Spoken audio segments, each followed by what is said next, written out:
Hi, everyone. This is Blaine Birch. Welcome to the Turning Point Podcast, stories and strategies from the world of business. And joining me today is a longtime friend, Colin Bramm.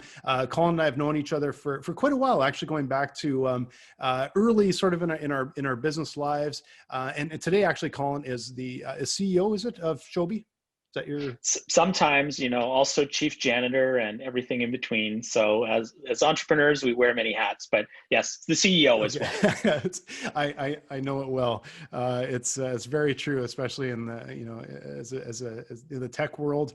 Of course, you got to do a lot of things, but I'd like to circle back actually to a number of years ago where you first got into business before you got into these Showbie days. We'll definitely talk about that a little bit later in the show. But where did you get started?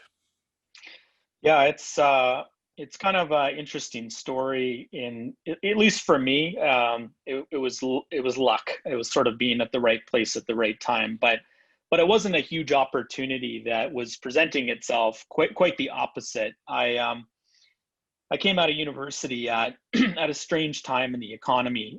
Not that it's like what it is currently with the COVID environment at all, but graduated in 2003. So I'm dating myself here, but 17 years ago, in the tech world at least, that was an interesting time. The dot-com bubble had burst a couple of years prior, and I'd gone through computer engineering at the University of Alberta. And for a little bit of of a comparison, at that time in 2001, so a couple years before I graduated, I had co-op work terms, and there were just the most amazing opportunities. One of them, I was living out in Montreal for about a year working for Nortel, and I've since met up with lots of Nortel people, and everybody knows what that time was like. It was just high flying. Everybody was reverse mortgaging their homes and putting all the money in the stock, and everybody was kind of had millionaire mindset in their minds. But over the course of 2001, when I was doing a co-op work term out there, the economy just rapidly shifted away from tech. I think I was a handful of co-op students that were left at the end of the term, and everybody else had been laid off, and Nortel had plummeted, and their share price was way down. So it was based on experiences like that then led into, in 2003 when I graduated, there just wasn't really any software development jobs, and that's what I'd been trained to do. And that was tough. Like literally my option was, and I was working there, I was working at Best Buy at the time, selling computers. And that was the only job that I could find after graduating. And I'd worked there a bit during university years, but it was kind of like, well, you went through this 4 or 5 year struggle, like a lot of students do, and there's nothing on the other side. There's sort of a few jobs, but they're mainly for really experienced people. And so I kind of got pushed out of the education system with a lack of opportunity available to me. So that was really, really tough. It was a confusing time. A few of my, really smarter than me running mates in university did find jobs in the field, but it took them like 6 or 9 months to land those positions. And Oh, so wow. it was just, a super, I'm trying to paint the picture of sort of getting thrown out of the nest and into the desert Sahara or something, and kind of fend for yourself. So Yeah. that was the landscape that I emerged into the world from university. And it was right after that I started to really have to go the entrepreneurial route. Otherwise, I'd still be working at Best Buy. So Yeah. that's the very first phase, was leading up to my my first entrepreneurial experiences and the environment that was at that time. It's man, doing these podcasts, amazing. Thinking back and talking with entrepreneurs that were around from the early 2000s, and I forgot so much of that. And then you start to think back and go, yeah, that was a weird time. That was, because there's times where you can't even, can't even hire a developer because they're so sought after. And then there's times where like, it's just so so strange. And you know, bringing up Nortel is like, oh yeah, Nortel, I forgot about that company. How do you think they're around? You know, it was such a chaotic time. So you came out, now you're fresh out of school. Entrepreneur's the route you're going to take. How did you get started?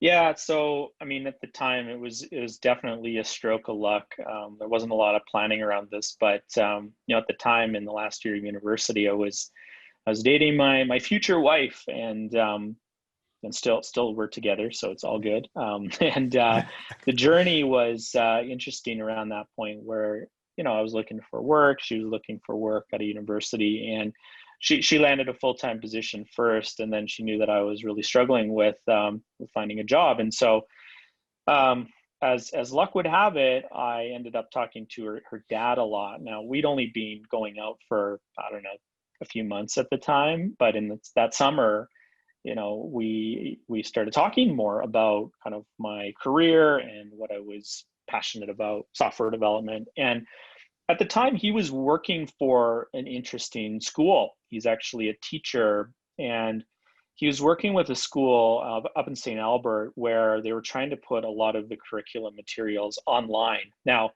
today, a lot of materials for sure are digital, but you know, a couple decades ago, that wasn't the norm. Everything Yeah. was printed textbooks. There wasn't even the notion of like logging on to access your report card online at that point or anything like that. So definitely what his school was trying to pull off was pretty innovative. And I think what they lacked was they'd had a few people help them with building a few early pieces of software, but there was an opportunity essentially there for me to, you know, work on a pro bono or you know, on a basis to, you know, do some software development for the school and get paid a little bit for it. So there's a lot of things that happen around there, but I ended up going into that school and kind of working with with my wife's dad and some of his colleagues to build some of the first online software that Mm. was used by the students and the parents to view things like their marks and grades online. Yeah. And at, you know, as of today, that's expected that parents will have access to that.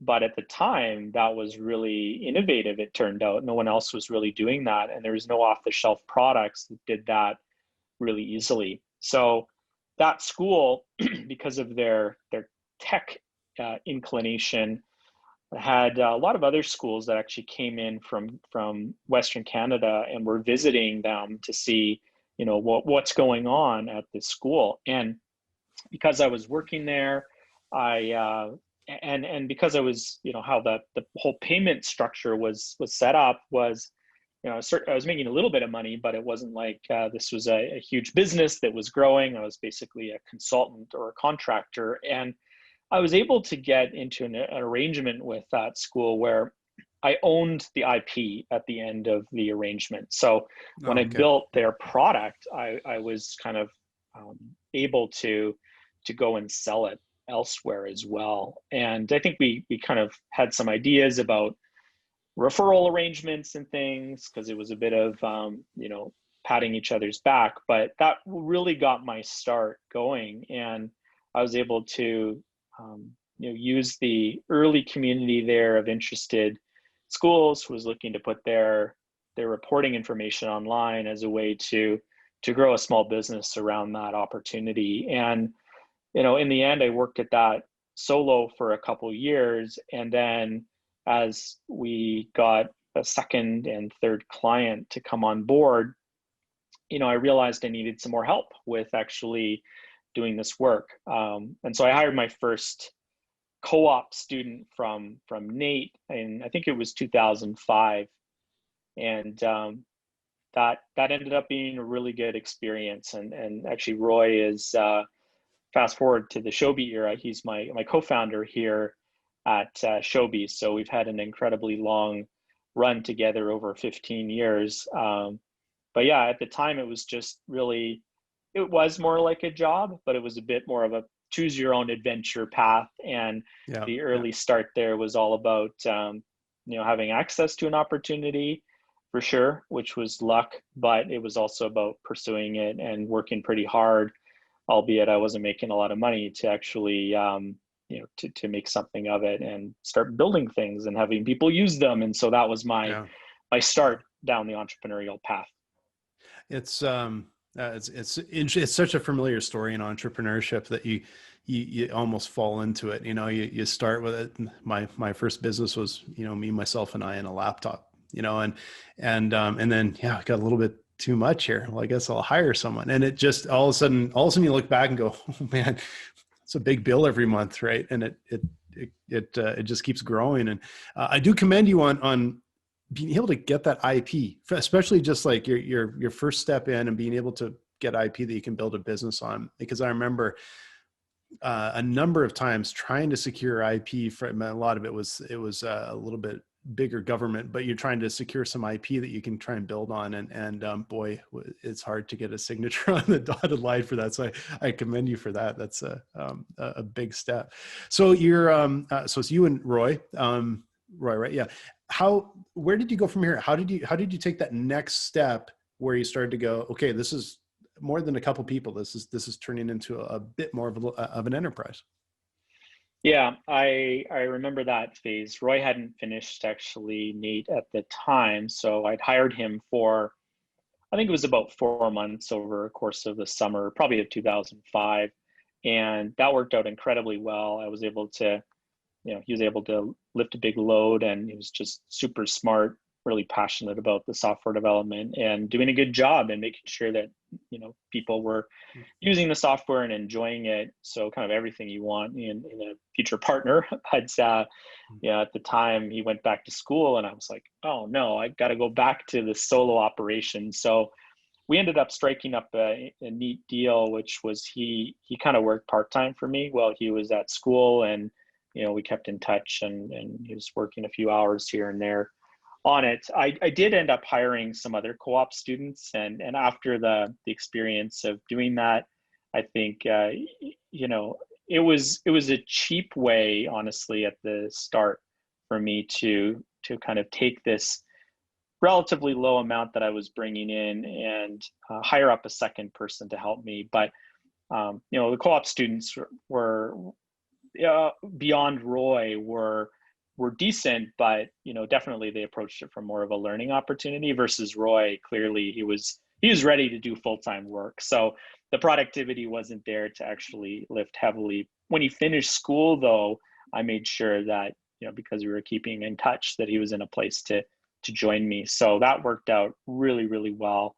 And, Roy and I, one of our first things once he came on board full time was we'd been working from our home offices to that point. It's 15 or less, maybe 13 years since that point. It's sort of like the COVID remote working era that we were already doing at that time. And we felt, the next step is to get an office so we can be in the same space together. So that's actually, I think, where Blaine, you and I began to cross paths, because I was looking for the most economical yet functional office space. And I ended up, finding that the Advanced Technology Center in the Edmonton Research Park, the ATC, the big red glass building, and kind of went in there and ended up talking to the steward of the space, John, at the time, a Scottish fellow who was really friendly. I mean, in the end, I remember having like haggis events and things there. So a lot of fun. I don't know if you were around for that, but he was a real character and nice guy. Yeah. So the ATC was packed at that point. There was no space available. And I just remember, my tenacity won him over, and he ended up, agreeing to allow Roy and I to work from the ATC in the copier room. So there was a copier room upstairs, and he and I worked from there. And they had an online booking system where you could reserve out the common meeting rooms. And after a few days of people trudging through the shared copier room, interrupting meetings and so on, we quickly realized that those meeting rooms, the shared meeting rooms, weren't occupied all the time. So we kind of just moved ourselves into one of those shared meeting rooms. Nice. And it was only Yeah. until we got kicked out of one that we stayed. I think we got a couple months of free rent there by squatting in the shared meeting room where we were on the wait list. So Yeah. that was a lot of fun to move into the ATC. And I think one of the things that was really beneficial about it is for a lot of entrepreneurs, they have this start that's very isolated from a community of other like-minded people or people that share Mhm. a similar arc. And being in the ATC, you could easily see that there was, 12 or 15 other businesses nearby where there's probably an owner who is in the same shoes as you, like they're going Yeah. through the same kind of things. And that turned out to be a really, really beneficial thing in the long run. And being in the ATC was the entrepreneurial community that was around there, and just being able to uh, casually bump into people in the halls or talk to them about this and that. They also had remember fondly the Friday socials, and I'm sure you do too, Yeah. where Yeah. we kind of do a little bit of that at Showbie, or not as much right now because of COVID, but because people are working from home, but at least with the in-office environment, having opportunity to have a happy hour and to bring people together to get out of their working mode and socialize Mhm. about what they're up to. And so we had a lot that at the ATC, and it was just a really cool time to be able to collect at the end of a week and trade war stories for the most part. But yeah, the ATC was great for those, especially those early years in the company when I was forming more of being a professional entrepreneur. Yeah, yeah, it was, and that culture is so important. And if I think back to the early mid 2000s, like it's not that long ago, but well, I guess it sort of is, but dating myself too here.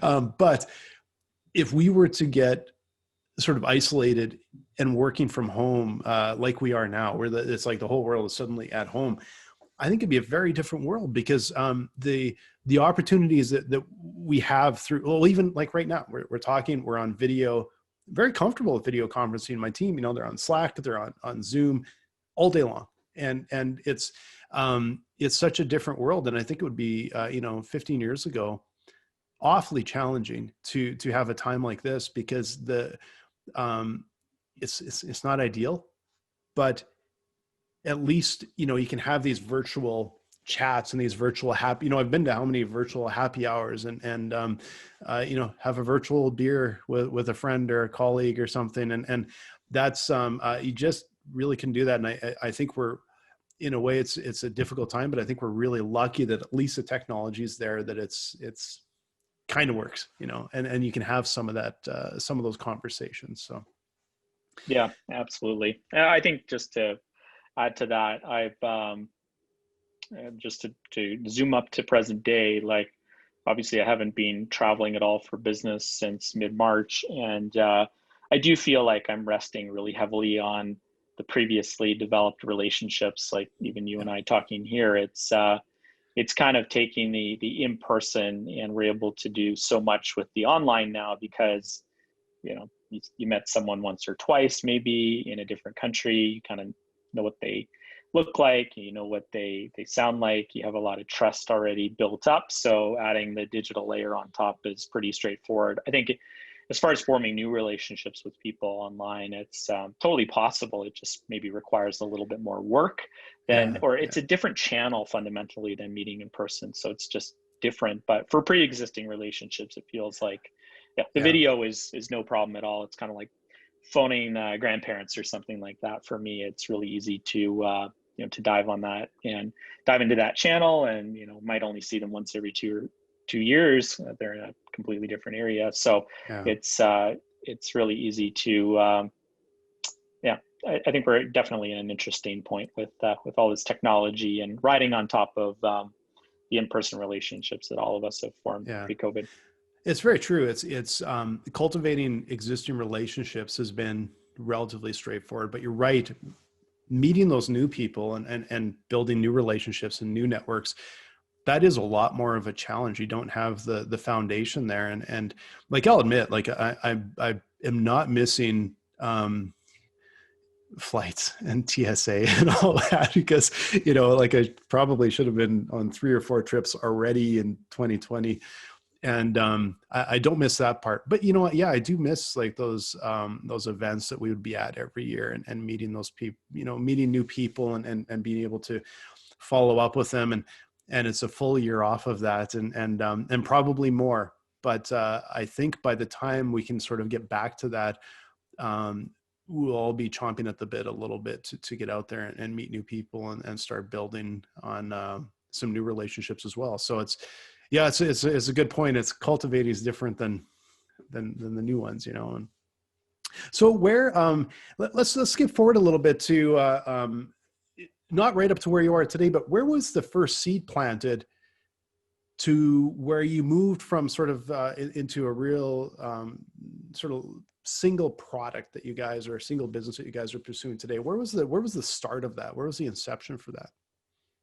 Yeah, so to fast forward a little bit from kind of the Colin and Roy working together phase in the ETC, we were, in that building till I think about officially 2013. And so around 2008, 2009, again, it's maybe some of these more macroeconomic things that happen that end up influencing your path. And I think it was around 2008 when, at least in Alberta, the economy really tanked again because the price of oil crashed. We had a huge run up in the economy with, for example, real estate in 2007 reaching a peak. Mm-hmm. And so with my business, I had ended up growing this consulting company through those years to the point where I had about, it was about a dozen people working for me in around 2007, 2008. And we had these school clients. We'd grown outside of St. Albert and had, a few dozen other schools we were working with, a few school districts in Alberta and BC and Saskatchewan that we'd started to work with. And so I'd been able to grow pretty rapidly off the consulting company and the initial products that we built. A lot of them ended up turning into custom applications. So I'll just sort of lay out some of the things that happened, but I was running effectively a services business, a consulting company, and all of our revenues were based on either perpetual licenses, so sort of one-time fee licenses to acquire a product, with a very small maintenance revenue stream afterwards. So usually in that model, we'd sell licenses to one of these applications. We would do a ton of customization and training and consulting work to a new customer. And then in the following years after that, there'd be maybe a 10% maintenance contract in place where whatever the initial purchase amount was, there was like a small reserve paid annually to keep bugs out of the way. And then there was usually some additional money that we'd have a customer pay us for a reserve of kind of custom development hours, and maybe some training packages and refresher packages. So it was very much a like a lot of businesses, it's fee for service. And one of the challenges with that was through the economic downturn in 2008, we saw that a lot of our school and district customers here in Alberta didn't have the money available any longer to kind of be able to afford this innovative technology stuff. They went back to their core of making sure they could pay teachers, which is great. But for us on the sidelines offering the technology, there just wasn't the market there for us to sustain the company. And so I think that it was in around that era where I kind of had my first experience with laying people off. And that was really, really tough. It's, up to that point, I'd had growing revenues every year. We'd hired really smart people, not only Roy, but other software developers. And a lot of the people that I had to let go were people that arguably I'd love for them to continue working with me up to this point. So that was tough to realize that maybe there's some challenges in this business. And so that was one thing that I observed. Off of that was also the idea that the customer base was very localized to Alberta. And by having a customer base in one region, ultimately I realized that it'd be wonderful to be spread out so that if one area was affected, then you'd still have have income coming in from other places. So that was another ingredient. Along the line of the billing being hourly, I realized it was really a feast or famine type of business cycle where, and Hmm. often I mean, I'm a software developer by trade, so I was actually building the products as well and doing a lot of the work. And so it was, tough where if I sold a big new contract, then there'd be a big income stream and, you know, billing segments to the contract and all that good stuff. The Yeah. cash Yeah. flow that we could have was laid out for the next few months, but then inevitably I'd have to pound the pavement again to go out and raise more money from customers, and it was just a never ending kind of cycle of boom or bust within the business to keep up that pace. And so Yeah. I around 2009 or 2010, I'd started to realize that maybe it wasn't the work that we were doing that was causing our business challenges. Hmm. By the way, the other aspect of it is I just felt I was stressed out all the time running that company. I mean, I was doing a lot of the work. Yeah. I was paying the payroll button. I was hitting that button myself. I was, trying to keep the thing profitable. I was sort of juggling and adding more balls to the mix all the time. And so it just felt like an endless hamster wheel that was revving and gearing up all the time, and with no end in Yeah. sight of being other than hiring more people, which would cost more money, and I Yeah. have to bill somehow my customers more to figure out how to pay for this thing. And eventually I sort of self-reflected that this is insanity, and I was Yeah. probably making more money. And this is maybe a common story you hear from entrepreneurs, but I was making more money when I was just doing the thing Oh, myself. it was And it was so I happening had down the one of hall, those. Colin.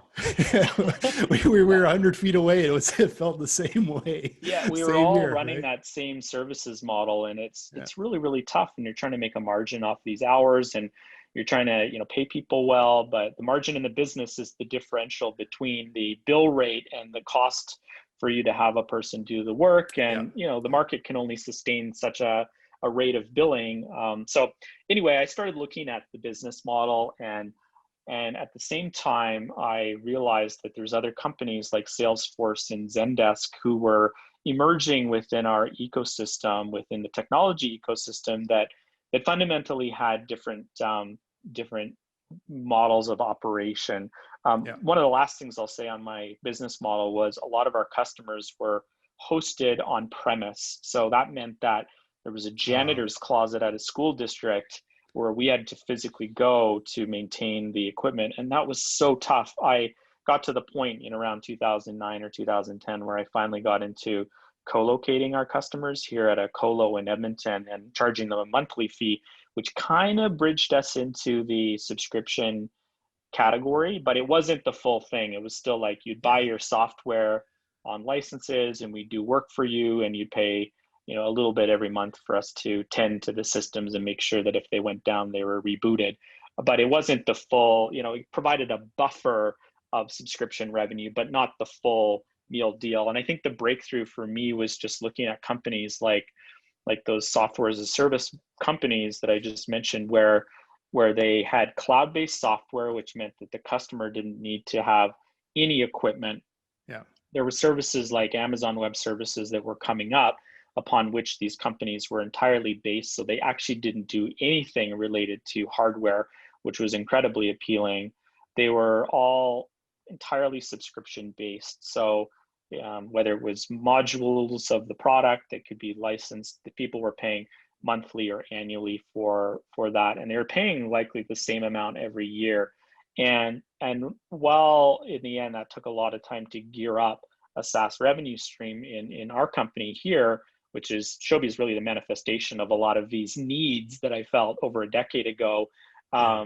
In the end, it's meant consistent revenue, and so long as we're growing, then there's a really clear way to budget for for people and for growth of investments in the Yeah. company. And that was just impossible to do within the old business. And we were constantly caught at that turning point around, when do we break out with our own product business? And the long story short is I got so fed up with this old model that in 2010 I would say 9 or 2010, I started to take every cent of income that I was making in my consulting business and using it to build products. And Yeah. with the goal, and not only did I take all the income that was coming in the door and any of the profit, but I made sure to get as much grant money as possible that was available for working on more product and R&D projects.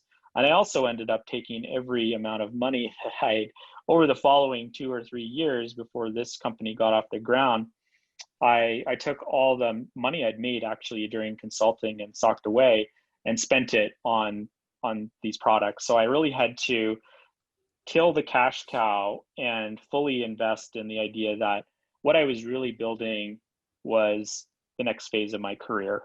And I realized that Yeah. the first phase really got me in the market and it got me in a position to understand this industry. But the second phase, if I had to sort of look at it, it was how could I do this better? How can I sustain myself and hopefully create a profitable growing business? And Showbie is the answer to a lot of that. Although there's a few murky years in there, we have, fast forward today, completely geographically agnostic revenue. It's completely SaaS. We target very fine grain, a specific customer segment, which is mostly K-12 schools. Mhm. About half the revenue is from outside North America right now, about 40% from the US, less than 10% from Canada. So it's really been exciting to get that kind of distribution and income. But at the same time, we realized one of the benefits of actually being here in Edmonton, and this goes back to the consulting days, was we could hire good people here who could work Mhm. hard, they could learn fast. And so I've kind of kept some of the old model while really trying to leverage all the technological innovation with distribution from app stores and the SaaS model, ability to get income from other places in the world to make this I wouldn't say it's a runaway success at this point, but at least it's checked the box on my career that I've been able to turn the ship from the old way that I was working to a newer, more beneficial way. So it's interesting because you're, going all the way back to when you started in 2003 with, basically educational software. Now the software has gone from, I guess, like, what you did there would be really, I know, simplistic to what you're doing now, which is like a spaceship.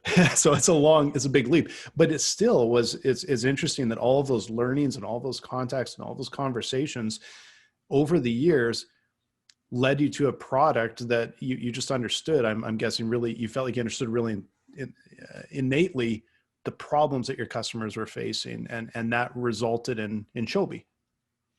Yeah, I mean, one of the things that was interesting was there was no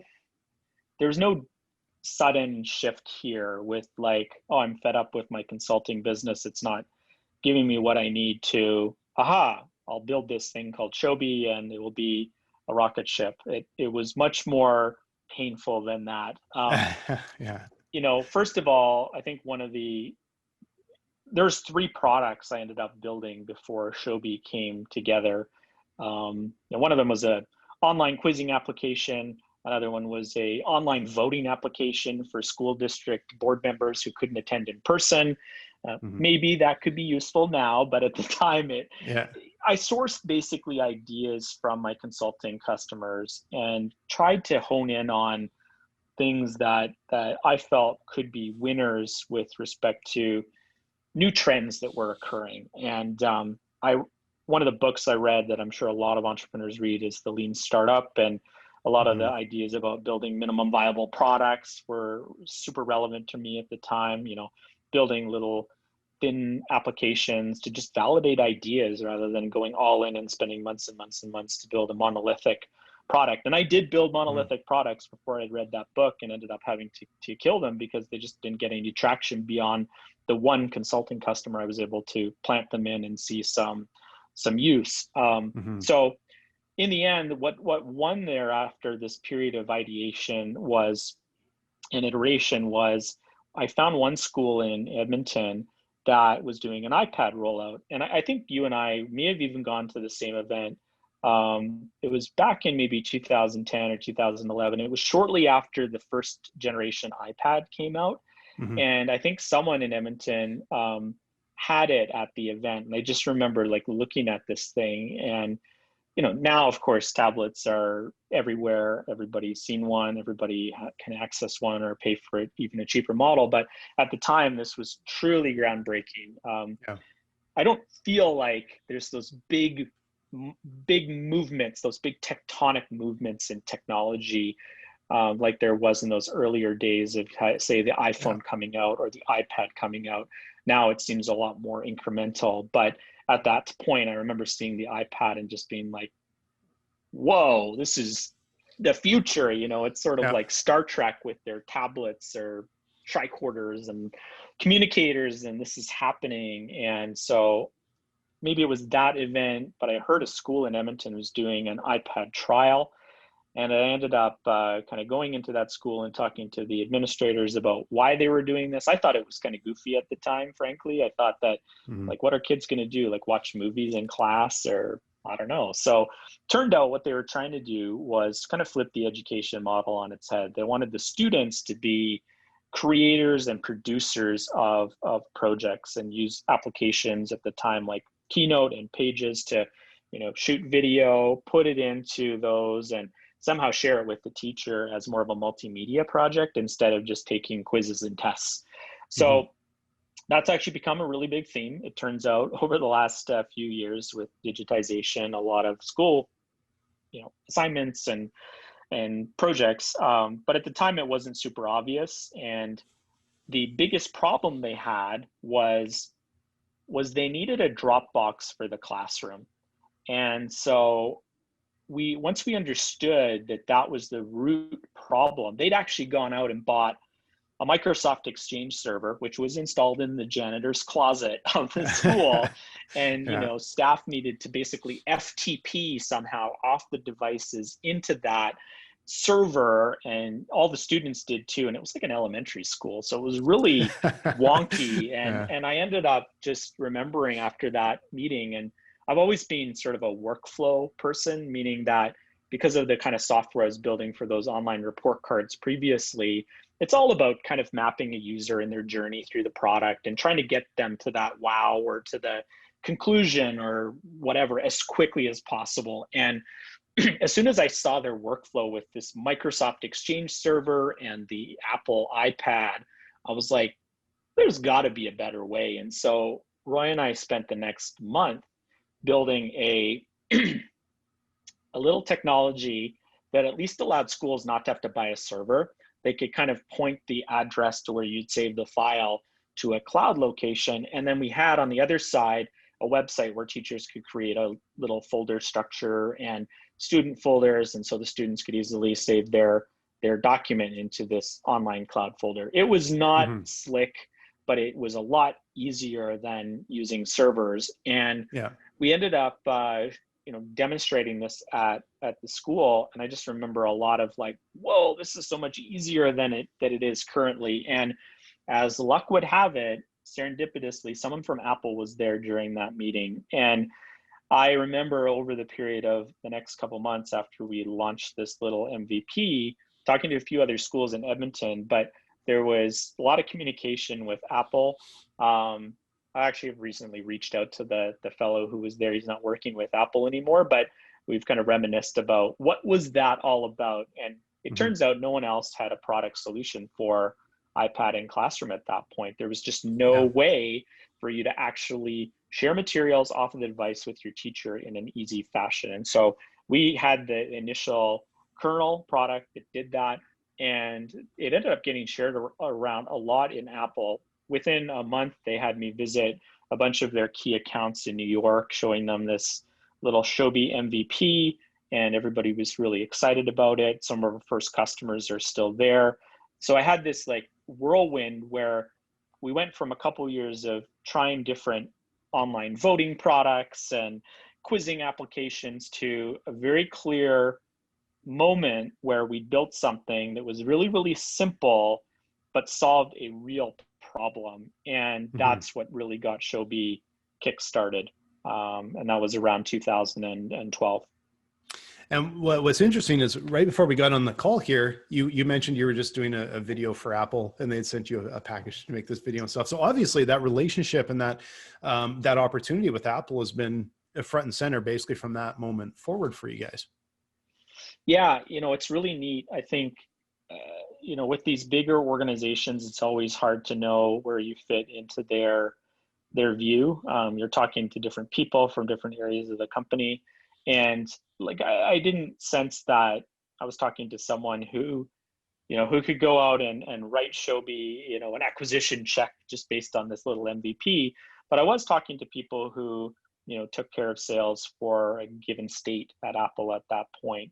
And they were Mhm. telling me about their needs and that they needed a solution to effectively make this workflow possible off the device. And that turned out to be a global need for Apple. And while they had some technology like iTunes U that was really, that was their main champion learning product of the day, it didn't until years later have the kind of feature set that we built at Showbie to make iPad work pretty seamlessly in those implementations. So we got a really good head start there. And even though we weren't an official partner of Apple for many, many years, we had a big opportunity to just vacuum ourselves into their network of Mhm. customers and become a bit of a de facto product that would be very useful within an iPad rollout. Other ecosystems like the Google and Microsoft ecosystem with Google Classroom and Microsoft Teams have adopted similar, classroom workflow capabilities that are very much proprietary to those ecosystems. But Apple has still rested very heavily on Showbie, I feel, and they do have some products now that are much better at handling this workflow. But because we had a couple years of very bright sunshine from Apple, it's carried us Yeah. to the point today and given us a really strong head start. And yeah, their relationship is still very strong, if probably the strongest we've ever had today, with more official channels of communication with the company and the customer base and events that we've been able to be part of with them. So, and I'm curious myself. I'm sure a lot of the listeners are too. Because I know a little bit about Showbie, but I probably honestly haven't seen what you've been working on for probably a few years. And even then, when we chatted, we were probably BSing about entrepreneur stuff anyway. So what exactly, like, what does Showbie do today? Like from that MVP, what it's obviously like so valuable to the students, to the school systems. What does it do that's really driven it forward? Yeah, so from that kernel of it being basically a file sharing type of system, literally like a Dropbox for the classroom, enabling teachers to instantaneously see students' multimedia work, we've been able to layer on a lot of functionality around communication and feedback. So with Showbie, we've done things like any document format that's saved off the device, you know, pages, Keynote, PDFs, you can annotate on top of those now in Showbie. So there's a really rich tool set that allows you to draw, to quick mark, switch between students and any of the digital work that they've turned in. We've cut out a lot of those steps that even would be required in flipping a physical piece of paper. You can leave common comments for all students on work that are going to be duplicated to every student in the class. You could leave individual voice notes on the page. So you can be on page 2, paragraph 3, tap and hold and just record your voice seamlessly to the students. So no more kind of Nice. writing in the side column of the page. So we've really Yeah. stuck to those roots of saving teachers time. But where we've expanded this is taking those time savings and allowing the technology to amplify the teachers' fundamental capabilities, allowing them to give more personalized feedback to the kids. And I think that's where, for us, the mission and even my own learning experience was often fostered by having more of a mentorship style relationship with teachers. I really love to have teachers, or later on to even today, have people that I look up to in this industry and have a connection with, and have a feeling of responsibility to kind of perform and do right by them and their inputs. And I think a lot of students are probably like that as well. I like it being beyond simply getting you got an 8 out of 10 or something. It seems very impersonal. So a lot of teachers that adopt Showbie, it becomes a little bit more of a communication platform and a hub where they can come in, they can see the work, but they have individualized feedback that they can pass over to the student, and becomes more of a conversation back and forth. So that's where the product today probably resembles, for the entrepreneurs out there, it's more of a Slack for schools. It has both assignment workflow within it. It has messaging areas. We also, in the last 8 months since the COVID era started, we've added video chat inside the product to facilitate hybrid and remote learning. So yeah, Showbie is a bit of a mission central communication hub for assignments and feedback. Parents can also stay in the loop with it. So they've got an entry point where they can see their own students' work and some of the communications with the teacher and upcoming assignments. Another thing to note is based on some success that we've had off getting teachers to adopt the product, schools to buy into it. We ended up acquiring another product line in 2018. So we hadn't talked about this, but we went through an accelerator program, which is something a lot of businesses today consider. And that was back in 2013. Off of that MVP, I was able to apply for Imagine K-12, which was an education technology specific accelerator in San Francisco. We got accepted into it off of the buzz and the heat from Apple and their interest in us. And I was able to convince them to luckily bring us aboard in the accelerator, lived down there for a while as we built up the product really on top of that MVP. And that's what really kind of accelerated us into this ecosystem beyond those initial customers that we got before that time. But yeah, it was really kind of interesting where one of the companies during the accelerator experiences was a quizzing app, not totally unlike the quizzing app that I was playing around with before we launched Showbie. But they ended up, getting into the accelerator program. And when we acquired them, they were, had over 1 million registered teachers on their product. And wow, nice. So I looked at that and I was thinking about Showbie and the growth potential and different marketing channels. And I was like, well, wouldn't it be cool if we had access to a product? It was mostly a free product. So a lot of teachers using it for free, a portion of them mostly individually paying. And what happens if we could kind of cross-sell Showbie into that, or vice versa, begin to improve that product and get more conversion off of it, and kind of applied a lot of the thinking that we'd come up with in the first few years of running Showbie to a second product line. And fast forward to today, it's about a quarter of our revenue is that other product, and accelerating significantly.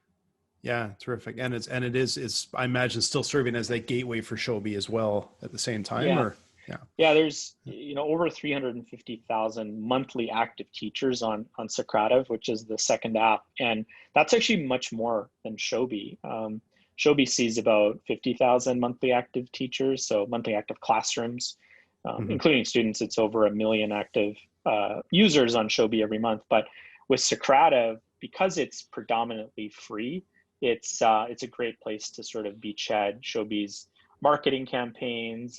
We've bundled the products together, so if you kind of buy Showbie, you get Socrative included, those kind of ideas. So it's been really interesting to, you kind of optimize the business to a certain point, and you see it carrying to further growth. But by bringing in a second product, it's been fun in a lot of ways to kind of figure it out. It adds another dimension to the company, and overall, I think it was a really good move. But also one of those, we've been talking about a lot of serendipitous moments. So whether it was my stepping into entrepreneurship or feeling the effects of the economy and having to do something about it, or getting into the accelerator was another lucky one. But a lot of it was just chasing up those opportunities as they presented themselves, and the acquisition was totally like that as well, where it was just made sense to me. Let's do it.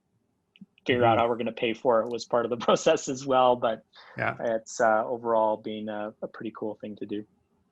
Well, it's such an interesting, going all the way back to the start where you're just like, you can't find a job, and you end up building a piece of software for a school, and all the way up fast forward today. And it's, you're serving schools and teachers and students globally. And it's just such a monumental shift, and it's such an interesting story. So, I really appreciate you joining me today. This was a really fascinating look at, the growth of an entrepreneur, growth of a business, and expansion into a world market, and also just you're just doing something really cool that I find helping kids learn, helping empowering teachers to work with kids in a new way, so it's not just on paper and the sort of the old ways of learning. How can people find you if they do want to find you today? Yeah, so the company is Showbie, SHOW, B as in boy, IE.com. So you can check our website out. I'm also on LinkedIn, so you can kind of look me up there, and probably the notes will have a link there, or you can feel free to email me. I'm at Colin, COLIN, at Showbie.com. Yeah, thanks so much, Colin, and hopefully you guys really enjoyed that. And if you want to reach out to Colin, there's a great ways to get hold of him. And as always, I'll mention, at Dryrun here, we help businesses manage their cash flow. If you're struggling with cash flow, like we know so many businesses are today during this difficult time of COVID, please look us up at dryrun.com. And thanks so much, Colin. Thank you so much for joining me. It was great chatting with you today and catching up a little bit as well. Yeah, it's my pleasure, Blaine, and yeah, keep up all the great things you're working on. I think the whole cash flow thing is, I mean, that's in my mind all the time, and a big part of my turning point for my career was based on fundamentally cash flow needs. So I'm a big fan of everything you're working on as well. Thanks for having me on.